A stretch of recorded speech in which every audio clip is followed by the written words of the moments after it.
Alright, Dad, what game are we playing today? Today we are playing New York 1901. We're building up skyscrapers in New York City. This is by Blue Orange Games, mostly known for a lot of light family games. We really like Spotted as one of our favorite Blue Orange games. But this is them jumping into some strategy games. It's a light strategy game. I think it's fantastic for families. And if you take a quick look around, you'll see it may seem a little intimidating because we got a lot of stuff spread out on the board.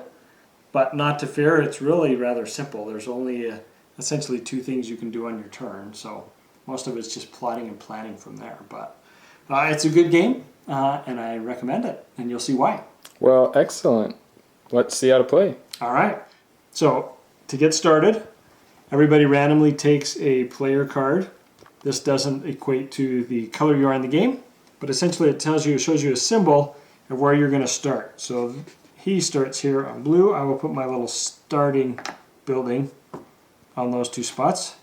I will take that card, and then I will also take 3 special action cards for the yellow player, which I'll explain these in a minute, so I'll bring those over.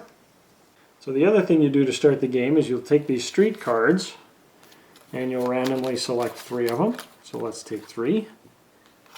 And these are going to show you bonus points at the end of the game based off of whoever has built the most skyscrapers along those streets, which we'll get to in a minute. So those are good to keep in mind. The other thing you'll get is there's a set of bonus cards where you select 1 at random, and that will tell you another way that you're going to score points at the end of the game. This is bonus points. And each of those are going to be different ways of scoring points. So there's a lot of variety and replayability in the game because of those different bonus cards. So now I know these are the things that I'm going to be competing for, as well as standard points from my skyscraper tiles. And with that, I'll show you how you dive into the game. Alright, so on your turn, you get to do a couple of things. You can either acquire lots and build, or you can demolish some of your buildings and rebuild. And I'll show you how to do each of those. So the first thing to do is acquire lots and build. Over here, we have the open market and the futures market. Here it tells what lots are available. So I could go ahead and, for example, take this lot, which says, okay, a blue in the blue district, I've got a lot of 2. So I can keep that on my card, and then I would place a worker in one of those spots. So you can see here your basic grids of these 2x squares. There's a little dotted line in between. So let's say I want to keep building where I was. I'll put my worker, and I've reserved that lot essentially, and I keep that on my card. When I acquire a lot, I could also build there if I want. So I could take one of my buildings over here, my 2 building, and swap out my worker and place my skyscraper there, and I immediately score 2 points, move myself 2 points on the track. Now over here, what you'll see is the type of buildings you can build. I've got them in 3 different piles because we have bronze, silver, and gold type buildings. You can see down here the numbers of points you're going to score for building that building, and you've got the different colors,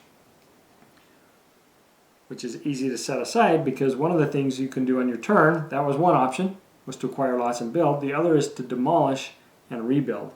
And when you're demolishing and rebuilding, you're taking off buildings and you're putting a building of a higher generation on top of that. So for example, let's say I had a worker out there from a previous turn, and now I want to demolish and rebuild. So I can take any of these lots.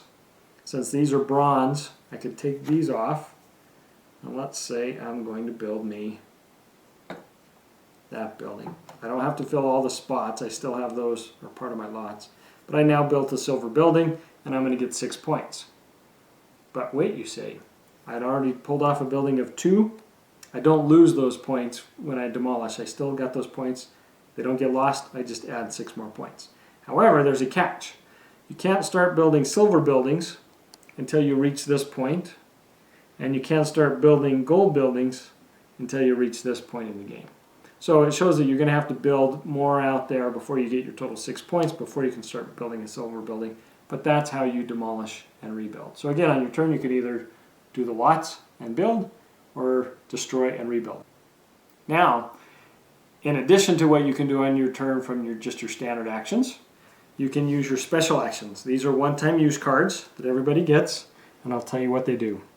For example, this one here lets you acquire a second lot. So if I had acquired a lot card, say I had taken green, and I'd placed my worker on a green spot, I could then go ahead and take a second lot card. I'll play this card, it's out of the game. I'll take this yellow card, and with this you can see it's a 3 squared item, and those are designated also by flowers, so maybe now I will claim this 3 corner spot. And I can do that with that special card. What this card lets me do is it lets me build an extra building. On your turn, when you acquire a lot, you can go ahead and build a building, but you can only do one of those. If I played this card, then I could build a second building and get that done there, and now I've scored 5 points on that turn, and then I'm cruising. This last one is if I didn't like any of the cards that were in the open market, I could clear all 4 of those out and put 4 new lots up for sale out there. So that's what those special cards are. If you don't use your special action cards at the end of the game, each one is worth 1 point. But as you can see, by playing them, you can get a lot more than 1 point on your turn. So I think it's a good thing to use your action cards. Over here, you can see there's some tiles that aren't yellow, green, red, or blue. These are legendary buildings, and they are gold buildings. So they can be built straight out once you're able to build gold buildings, or you can demolish something and build them. Each player can only build one of those during the course of the game. It's not required to build one, but you can build one. So for example, I like to eye this bigger point, and over here, where I demolished and rebuilt earlier, I also was able to acquire a red lot next to it. So on my turn, instead of drawing a lot and placing one out there, I'm going to demolish this silver building for a gold building, take off my spot, and now I have claimed a legendary building, and to show that it's mine, I put my king token on it. So then I'm going to get those 12 points and move ahead. So that's what you can do with the legendary buildings and move up. And it continues back and forth like that, everybody trying to vie for their spots, trying to get some areas where they could demolish and rebuild, trying to figure out where lots are already taken. This one's pretty varied in what's gone there, so a lot of back and forth strategy thinking through that. The game will end in one of 2 ways. Either when one player gets down to their last 4 skyscrapers, so if all of these have been played out and I just built a building that brought me down to 4, I triggered the end of the game, so everybody else will get 1 more turn. Or the other way is if the last lot card is taken and there's not any other lot cards to fill up, then that's going to trigger the last round of the game. So when we're down to 3 and you can't refill the open market, that'll trigger the end of the game and everybody else gets one more turn. And then you'll start looking at where everybody else is on the board and score up final points by looking at these streets. So for example, let's look at Wall Street. On Wall Street here, which color has built the most buildings? Well, yellow has 4 buildings on there. Red's only got 2 touching Wall Street, and blue only 2. So yellow, I'm going to get 5 extra points for having the most buildings on Wall Street. You do the same thing for Cedar. On Cedar, it looks like green has 4 buildings and red's got 3. And then you score up whatever bonus points you get from that. Whoever's in the lead wins the game. So what would you rate this game? I would rate New York 1901 a 4. Again, very solid family game. It's one that I'm interested in playing multiple times just because of the variety. It's puzzle-like. I like the Tetris pieces, and I like to think through those type of items and vying for spots. So big thumbs up for me. Well, all right. Thanks a lot, Dad. You bet.